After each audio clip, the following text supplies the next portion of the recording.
Hola chicos, entonces llegamos al módulo 2 de la materia correspondiente al estudio de las relaciones de masa y el modelo atómico actual.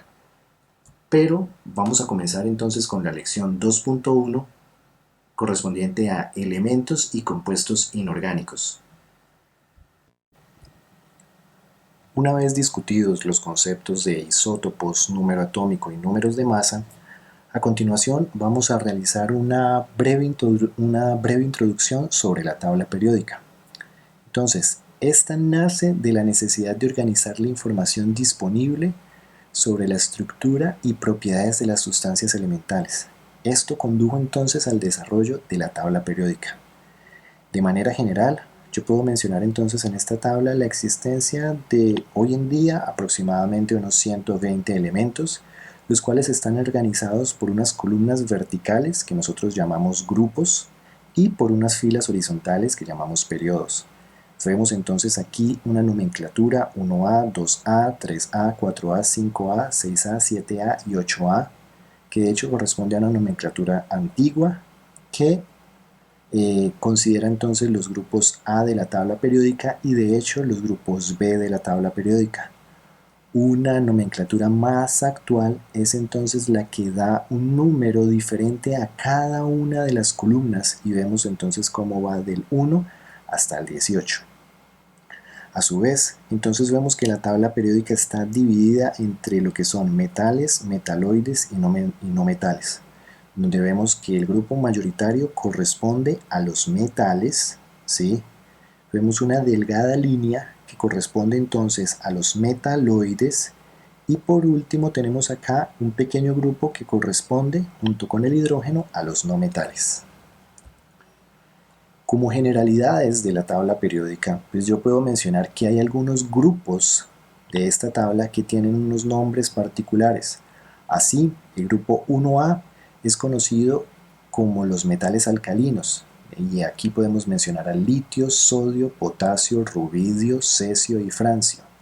Para el grupo 2A, entonces encontramos a los metales alcalinotérreos, que corresponden a berilio, magnesio, calcio, estroncio, bario y radio.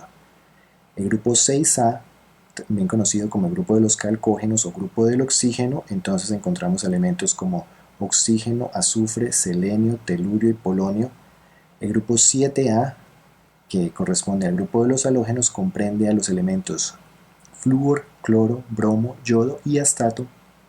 Y por último, uno de los grupos con nombre particular corresponde al grupo 8A, que es el grupo de los gases nobles o gases raros, también llamados gases inertes, y comprende a los elementos helio, neón, argón, kriptón, xenón y radón.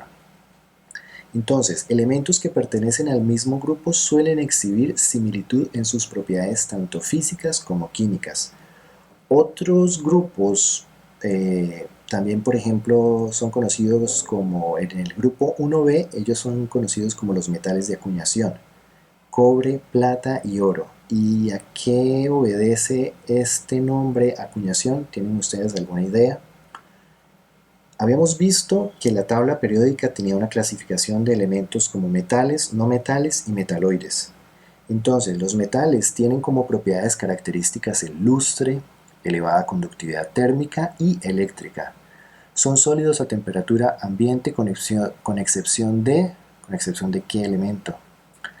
Por su parte, los no metales a temperatura ambiente, algunos de ellos son gaseosos, otros son líquidos y otros son sólidos. Podríamos encontrar algunos ejemplos. Y ya los metaloides, que veíamos que eran una delgada línea que estaban entre los no metales y los metales, pues poseen propiedades intermedias entre estos dos grupos. Y aquí tenemos como ejemplo entonces al antimonio. El descubrimiento de nuevos elementos químicos ha sido un proceso continuo desde tiempos antiguos. Entonces, la mayor parte de estos elementos se encuentran dispersos en la naturaleza y en numerosos compuestos, y sabemos de ellos gracias a los avances tecnológicos a partir del siglo XIX. Entonces, el número de elementos se duplicó de 31 conocidos en 1800 a 63 en aproximadamente 1865. De hecho, en esta tabla nosotros vemos diferentes colores. Y entonces vemos acá en un color como un lila los elementos conocidos en tiempos antiguos. Estamos hablando de hierro, cobre, plata, oro, mercurio, carbono y azufre. Ya para la Edad Media, entonces vemos cómo aparecen elementos como el platino, zinc, fósforo, arsénico, antimonio y bismuto. Ya entre 1735 y 1843, entonces ya vemos como gran parte, por ejemplo, de los aportes de la alquimia permitieron el descubrimiento de una gran cantidad de elementos, ¿cierto? Vemos entonces todos estos que están aquí en azul, en este celeste, como entonces ya esta tabla periódica se empieza a nutrir. En 1843 a 1886 entonces vemos estos nuevos elementos como con un color beige. Ahí aparece el rubidio, cesio, el escandio, lantano, algunos de estos otros metales, el galio, el germanio, el indio, el talio y el helio. Continúa pasando el tiempo y entonces vemos cómo en 1894-1918 aparecen entonces los gases nobles. 1923 a 1961 entonces aparece esta partecita aquí de la tabla periódica abajo en estos elementos, y de 1965 a nuestros días entonces son los elementos que encontramos en esta parte de la tabla periódica. E inclusive, ¿por qué vemos aquí unas casillas sin rellenar? Hoy en día, a 2020, ¿hasta qué elementos conocemos? ¿Por qué aquí hay unos espacios vacíos? ¿A qué hace referencia esto? Entonces, en 1869, Dmitri Mendeleev, un ruso, y Lothar Mayer, en Alemania, publicaron unos esquemas de clasificación de elementos de la tabla periódica, pero estos se acomodaban en orden de peso atómico creciente. Más tarde, en 1913, Henry Moseley desarrolla el concepto de números atómicos. Entonces, Henry, a partir de experimentos con frecuencias de rayos X, asignó un número entero único, llamado número atómico a cada elemento. Entonces, Moseley identificó el número atómico como el número de protones en el núcleo del átomo. Así, las propiedades de los elementos son funciones periódicas de su número atómico. Dentro de esos grandes grupos de la tabla periódica, entonces, inclusive ya habíamos mencionado a los gases nobles, por muchos años también conocidos como los gases inertes, ya que no se conocían reacciones químicas para estos elementos. Se sabe que los miembros más pesados son capaces de formar compuestos, en su mayoría con flúor y oxígeno. Entonces vemos aquí, bueno, un compuesto que tiene en su estructura el átomo de helio. Aquí vemos entonces un átomo de xenón y por otra parte entonces vemos también un átomo de argón. Ahora yo les pregunto algo, ¿por qué creen ustedes que estos compuestos en realidad, como lo dice acá, en su mayoría están o hacen parte átomos como flúor y oxígeno? Ok, de manera general, a excepción del helio, todos los otros gases nobles, o sea, neón, argón, criptón y xenón, tienen 8 electrones en su capa más externa ocupada. Otro grupo de la tabla periódica son los elementos representativos. Los grupos A de la tabla periódica reciben el nombre de elementos representativos. Entonces, lo que son los grupos 1A, 2A, 3A, 4A, 5A, 6A y 7A. Las propiedades de estos elementos exhiben variaciones distintas y muy regulares con el cambio de número atómico. Entonces, dentro de estos elementos representativos, nosotros también tenemos unos grupos, ¿cierto? Ya habíamos mencionado metales alcalino-térreos, la familia del boro, la familia del carbono, la familia del nitrógeno, los calcógenos y por último los halógenos.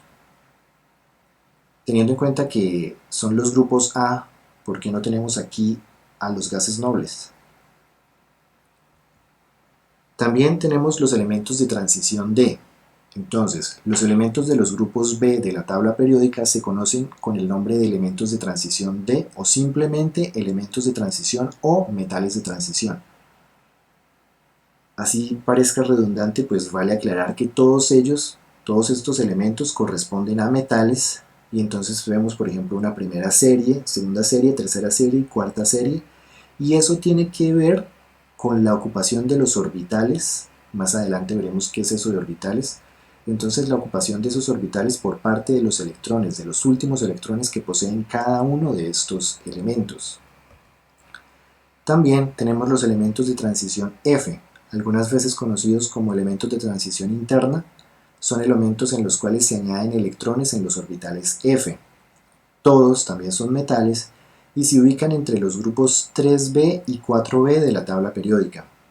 Entonces aquí cabe aclarar que son estas dos filas que nosotros encontramos siempre por fuera y debajo de la tabla periódica, pero que si nos fijamos en este número, vamos a ver que, si nos fijamos en el número atómico, vamos a ver que ellos en realidad efectivamente se encuentran entre los grupos 3b y 4b de la tabla periódica.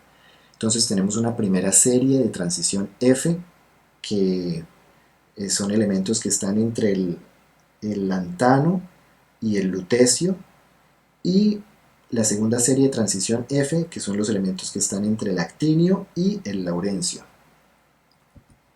Así, de manera general, entonces nosotros podríamos observar que la tabla periódica en realidad tiene unos grandes grupos, y eso está de acuerdo a la ocupación de los orbitales más externos. Entonces así encontramos a los elementos de los bloques S, 1 y 2, los elementos del bloque P, entonces tenemos aquí a estos señores, los elementos del bloque D, que serían los metales de transición, y los elementos del bloque F. Moléculas y compuestos moleculares. Nosotros ya hemos establecido que el átomo corresponde a la muestra representativa más pequeña de un elemento, pero la mayor parte de la materia se compone de moléculas o iones que se forman a partir de átomos. Una molécula es un conjunto de dos o más átomos estrechamente unidos. Entonces, ejemplo, el oxígeno presente en el aire que respiramos consiste en moléculas que contienen dos átomos de oxígeno. Entonces representamos su fórmula química como O2. Los compuestos que están formados por moléculas se denominan compuestos moleculares y contienen más de un tipo de átomos. Ejemplo, dióxido de carbono, agua, monóxido de carbono, metano y peróxido de hidrógeno. Aquí, de hecho, observamos entonces también unos elementos que nosotros encontramos en forma molecular. Entonces, nosotros también podremos hablar de fórmulas moleculares y empíricas. Una fórmula molecular son las fórmulas químicas que indican los números y tipos de átomos que forman una molécula. Por otra parte, la fórmula empírica indica cuáles elementos están presentes y la relación mínima en un número entero entre sus átomos. Teniendo en cuenta entonces estas dos definiciones, ¿cuál sería la fórmula molecular y la fórmula empírica de estas sustancias?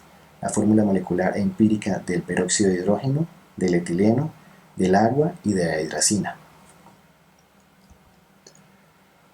Cuando nosotros hablamos de las moléculas, nosotros también tenemos que tener una representación.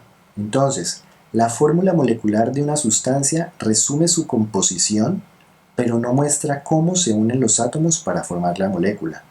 Nosotros sabemos entonces que el agua es H2O, pero no sabemos cómo se unen los átomos para formar esta molécula. Entonces, la fórmula estructural, a diferencia de la molecular, muestra cuáles átomos están unidos a cuáles dentro de la molécula. Entonces ya aquí tenemos una aproximación. Entonces podemos ver que, por ejemplo, en el agua los dos átomos de hidrógeno están enlazados a un oxígeno. Ya para el peróxido de hidrógeno, los dos hidrógenos entonces son o se encuentran ubicados en los extremos de la molécula y están enlazados cada uno a un átomo de oxígeno. Y para el metano vemos que el carbono corresponde al átomo central que soporta a 4 átomos de hidrógeno. Cuando hablamos de fórmulas estructurales, entonces nosotros tenemos una diversidad de ellas. Yo tengo aquí, por ejemplo, la fórmula estructural del metano. Sin embargo, yo puedo hacer una representación que es un dibujo en perspectiva. Y entonces estas flechas me representan de hecho algo especial. De hecho, ¿cuál es la diferencia entre este tipo de línea y esta que tengo acá? ¿Qué me representa? Otro modelo bastante conocido para la representación de fórmulas estructurales es el modelo de bolas y varillas, donde cada una de estas bolas representa entonces a un átomo y estas varillas representarían a los enlaces que unen dos átomos. Y otro modelo conocido es el modelo en el espacio, en el cual entonces me muestra una densidad de un volumen donde yo podría encontrar a los átomos. De esta manera yo tendría en aproximación el volumen de una molécula. Entonces, habíamos mencionado que uno de los modelos populares es el modelo de bolas y varillas, donde cada una de estas bolas representa entonces un átomo y estas líneas corresponderían a los enlaces. En este modelo de bolas y varillas, entonces cada uno de estos colores cada uno de estos colores diferentes representa a un átomo. Por ejemplo, una bola de color negro representa un átomo de carbono. Una bola de color rojo corresponde a un átomo de oxígeno. Una bola de color blanco, blanco-gris corresponde a un átomo de hidrógeno. El color verde corresponde a un átomo de cloro. El color amarillo corresponde a un átomo de azufre. Y el color azul corresponde a un átomo de nitrógeno. Teniendo en cuenta esto que acaba de mencionar, entonces podríamos establecer cuáles son las fórmulas moleculares de estos compuestos que estoy viendo aquí en este modelo de bolas y varillas. También podríamos hablar entonces de iones y compuestos iónicos. Entonces, el núcleo de un átomo no cambia en los procesos químicos ordinarios, pero los átomos pueden adquirir o perder electrones fácilmente. Cuando hablo de procesos químicos ordinarios estoy hablando de reacciones químicas. Entonces, en una reacción química, el núcleo de un átomo no cambia. Lo que sí sucede es que los átomos pueden adquirir o perder electrones fácilmente. Entonces yo tengo un átomo de sodio. De hecho, este átomo de sodio está constituido por 11 protones, los cuales se encuentran en el núcleo. Y ya que estamos hablando de un átomo, entonces sabemos que corresponde a una sustancia neutra y por tanto tenemos 11 electrones. Sin embargo, un átomo de sodio en una reacción suele perder un electrón y de esta manera se forma entonces un ion de sodio. Entonces, como pierde un electrón, aquí teníamos 11, ahora vamos a tener una especie que continúa con 11 protones, porque acá me dicen el núcleo de un átomo no cambia en los procesos químicos ordinarios. Continúa con 11 protones, pero tenemos 10 electrones. Entonces vemos que este desbalance aquí es el que me va a indicar qué tipo de especie yo tengo. Entonces yo tengo una especie que tiene una carga positiva en exceso. Tenemos 11 protones y 10 electrones. Entonces, recapitulando, un átomo de sodio en una reacción pierde un electrón y forma un ion con una carga positiva que es el ion sodio. Por otra parte, yo tengo entonces, por ejemplo, un átomo de cloro. Entonces, el cloro posee 17 protones en el núcleo y como estoy hablando de un átomo, entonces también tiene 17 electrones. Sin embargo, en una reacción química, el cloro suele ganar un electrón. Entonces vemos cómo pasa de 17 electrones a 18 electrones. De esta manera, entonces se genera una nueva especie donde vemos que hay un exceso de carga negativa. Por eso, esta especie tiene una carga negativa y entonces estaríamos hablando del ion cloro menos. De hecho, este corresponde al anión cloruro. Esta especie Cl- es conocida como un cloruro y esto corresponde de manera general a un anión. Iones con carga negativa corresponden a aniones y iones con carga positiva corresponden a cationes. En general, los átomos metálicos tienden a perder electrones para formar cationes, mientras que los átomos no metálicos como el cloro tienden a ganar electrones para formar aniones. Entonces, nosotros regularmente no encontramos a los elementos en la naturaleza en su estado fundamental o como átomos neutros. De hecho, la mayoría de veces se encuentran como iones. en algunos compuestos. Entonces, podríamos ver cómo, por ejemplo, los no metales efectivamente suelen convertirse en aniones, mientras que los metales, ¿sí?, corresponden entonces a, o siempre tienden a la formación de cationes, iones con cargas positivas. Bueno, de hecho tenemos una particularidad, ¿cierto? Y es aquí el hidrógeno, que tiene una carga positiva y una carga negativa. ¿Esto a qué se debe? Pero bueno, de manera general yo puedo decir que un compuesto iónico es una sustancia química formada por cationes y aniones. ¿Podríamos mencionar un ejemplo de un compuesto iónico? Por otra parte, los iones monoatómicos son aquellos iones que solo contienen un átomo. Ejemplo. Y los iones poliatómicos son iones que contienen más de un átomo. Aquí también podríamos mencionar otro ejemplo. Entonces, los compuestos iónicos. Las fórmulas de los compuestos iónicos por lo general son las mismas que sus fórmulas empíricas, debido a que no están formados por unidades moleculares discretas. Una muestra sólida de cloruro de sodio consiste en el mismo número de iones sodio y iones cloruro dispuestos en una red tridimensional. Entonces nosotros aquí observamos esto que correspondería, de hecho esto, aquí es más fácil visualizar esta red tridimensional. Para que los compuestos iónicos sean eléctricamente neutros, la suma de las cargas de los cationes y de los aniones debe ser igual a 0.